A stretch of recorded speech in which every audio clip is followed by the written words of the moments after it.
Hello, welcome, नमस्ते, good morning. कैसे हैं आप सब दोस्तों? ट्रू एजुकेटर के करंट अफेयर सीरीज में आप सभी का स्वागत है। चलिए देखते हैं 25 मई के इंपॉर्टेंट करंट अफेयर्स। पहला 10 सवाल।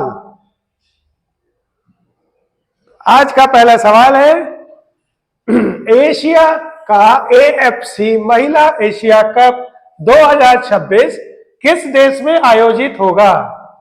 कतर, जर्मनी, ऑस्ट्रेलिया या ब्राजील? और सही आंसर है फ्रेंड्स, ऑस्ट्रेलिया। चलिए जानते हैं इसके बारे में कुछ। एशियाई फुटबॉल परिसंघ ने महिला एशिया कप 2026 और 2029 के मेजबानों की हाल ही में घोषणा की। 2026 में यह टूर्नामेंट ऑस्ट्रेलिया और 2029 में उज्बेकिस्तान की मेजबानी में यह आयोजित किया जाएगा। यह घोषणा एएफसी की कार्यकारी समिति ने हाल ही में बैंकॉक, थाईलैंड में आयोजित बैठक में किया। तो ऑस्ट्रेलिया में होगा 2026 में। अगला सवाल, ताइवान के नए राष्ट्रपति कौन बने हैं? गुएन फू ट्रोंग, वो वान थुओंग, साई इंग वेन या विलियम लाई चिंग ते? इसका सही जवाब है दोस्तों विलियम लाई चिंग ते। चलिए जानते हैं इसके बारे में कुछ। ताइवान की राजधानी ताइपे में हाल ही में आयोजित समारोह में विलियम लाई चिंग ते ने ताइवान के नए राष्ट्रपति के रूप में शपथ ली और वहीं हासिया बी खिम ने उपराष्ट्रपति पद की शपथ ली। चलिए देखते हैं अगला सवाल। विश्व पैरा एथलेटिक्स चैंपियनशिप में पुरुषों के शॉट पुट F46 वर्ग में किस भारतीय खिलाड़ी ने स्वर्ण जीता? मुकेश दयाल, सचिन सर्जेराव, एकता भयान या श्वेता तिर्की? सही आंसर है दोस्तों सचिन सर्जेराव। चलिए जानते हैं इसके बारे में कुछ।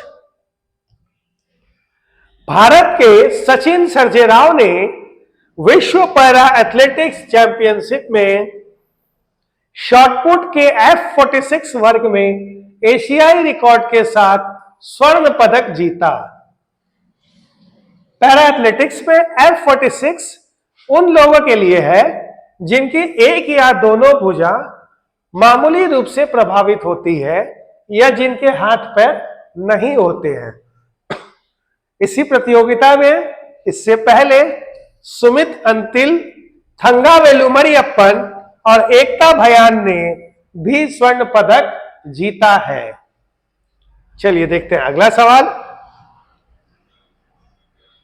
अंतर्राष्ट्रीय बुकर पुरस्कार 2024 से किसे सम्मानित किया गया है? Salman Rushdie, Ruskin Bond, Jenny Erpenbeck या गीतांजलि श्री? इसका सही जवाब होगा जेनी एर्पेनबेक। चलिए जानते हैं इसके बारे में कुछ। अंतर्राष्ट्रीय बुकर पुरस्कार 2024 से जर्मनी की जेनी एर्पेनबेक और माइकल हॉफमैन को कैरोस के लिए प्रदान किया गया। नाम ध्यान में रहे, कैरोस के लिए प्रदान किया गया जेनी एर्पेनबेक और माइकल हॉफमैन को। अंतर्राष्ट्रीय बुकर पुरस्कार, जिसे पहले मैन बुकर अंतर्राष्ट्रीय पुरस्कार भी जानते थे, 2005 में प्रारंभ किया गया था। यह इंग्लिश में ट्रांसलेटेड और यूनाइटेड किंगडम या आयरलैंड में प्रकाशित पुस्तक के लिए प्रतिवर्ष प्रदान किया जाता है और हाल ही में 2022 में भारत की गीतांजलि श्री को टॉम्ब ऑफ सैंड के लिए यह बुकर पुरस्कार मिला था। तो जेनी एर्पेनबेक और माइकल हॉफमैन। चलिए देखते हैं अगला सवाल। असम द्वारा शुरू किया गया ड्रीम्स प्लेटफॉर्म किससे संबंधित है? कृषि उत्पादन, पशुपालन, आपदा प्रबंधन या शिक्षा? इसका सही आंसर है फ्रेंड्स आपदा प्रबंधन। चलिए जानते हैं इसके बारे में कुछ। असम ने आपदा प्रबंधन क्षमताओं को बढ़ाने के लिए आपदा रिपोर्टिंग और सूचना प्रबंधन प्रणाली यानी ड्रीम्स की शुरुआत किया है। असम राज्य आपदा प्रबंधन प्राधिकरण की पहल पर बने इस डिजिटल प्लेटफॉर्म से उद्देश्य विभिन्न आपदाओं से होने वाले नुकसान की रिपोर्टिंग और आकलन को सुव्यवस्थित करना है, जिससे प्रभावित लोगों को सहायता शीघ्र से शीघ्र पहुंचाई जा सके। तो ड्रीम्स प्लेटफॉर्म असम सरकार द्वारा शुरू किया गया आपदा प्रबंधन से संबंधित है। चलिए देखते हैं अगला सवाल। हाल ही में नासा ने अपना चीफ एआई ऑफिसर यानी आर्टिफिशियल इंटेलिजेंस ऑफिसर किसे नियुक्त किया है? ललिता प्रधान, भव्या लाल, डेविड साल्वागिनी या एससी चार्निया? और इसका सही आंसर होगा फ्रेंड्स डेविड साल्वागिनी। चलिए जानते हैं इसके बारे में कुछ। डेविड साल्वागिनी को नासा का पहला चीफ आर्टिफिशियल इंटेलिजेंस ऑफिसर नियुक्त किया गया है। बताते चले, इंटेलिजेंस कम्युनिटी में डेविड साल्वागिनी तकनीकी नेतृत्व का लंबा अनुभव रखते हैं और इन्होंने राष्ट्रीय खुफिया निदेशक के कार्यालय में भी और वायुसेना में संचार और कंप्यूटर सिस्टम अधिकारी के रूप में भी कार्य करते हुए 21 वर्षों का इन्हें अनुभव हासिल है डेविड साल्वागिनी को। चलिए देखते हैं अगला सवाल। पहली एशियाई रिले चैंपियनशिप 2024 किस देश में आयोजित किया गया? चीन, फिलीपींस, थाईलैंड या जापान? इसका सही आंसर है फ्रेंड्स थाईलैंड। चलिए जानते हैं इसके बारे में कुछ। पहली एशियाई रिले चैंपियनशिप हाल ही में 20 और 21 मई को बैंकॉक के थाईलैंड में आयोजित की गई थी। यह एशियाई एथलीटों को 26 जुलाई 2024 से शुरू होने वाले पेरिस ग्रीष्मकालीन ओलंपिक के लिए योग्यता प्राप्त करने का एक मौका भी है। चीन और जापान सहित 16 एशियाई देशों ने इसमें भाग लिया। भारतीय एथलेटिक दल ने इसमें 3 पदक, जिसमें 1 स्वर्ण और 2 रजत से समापन किया। थाईलैंड बैंकॉक में पहला एशियाई रिले चैंपियनशिप। अगला सवाल। सागा दावा त्योहार किस राज्य में मनाया जाता है? असम, केरल, सिक्किम या मणिपुर? सही आंसर है दोस्तों सिक्किम। चलिए जानते हैं इसके बारे में कुछ। सिक्किम में बुद्ध पूर्णिमा के अवसर पर सागा दावा का त्योहार हर्ष और उल्लास के साथ मनाया जाता है। इस वर्ष यह 23 मई को मनाया गया।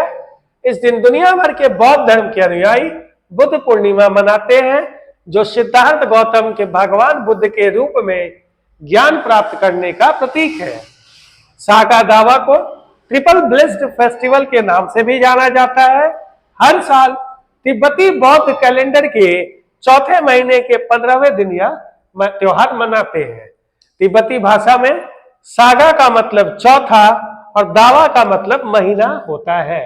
इस वर्ष ये मई में 23 तारीख को मनाया गया सागा दावा त्योहार सिक्किम राज्य में। अगला सवाल। अमेरिका में किस भारतीय मूल के खगोल शास्त्री को प्रतिष्ठित 100 पुरस्कार से सम्मानित किया जाएगा?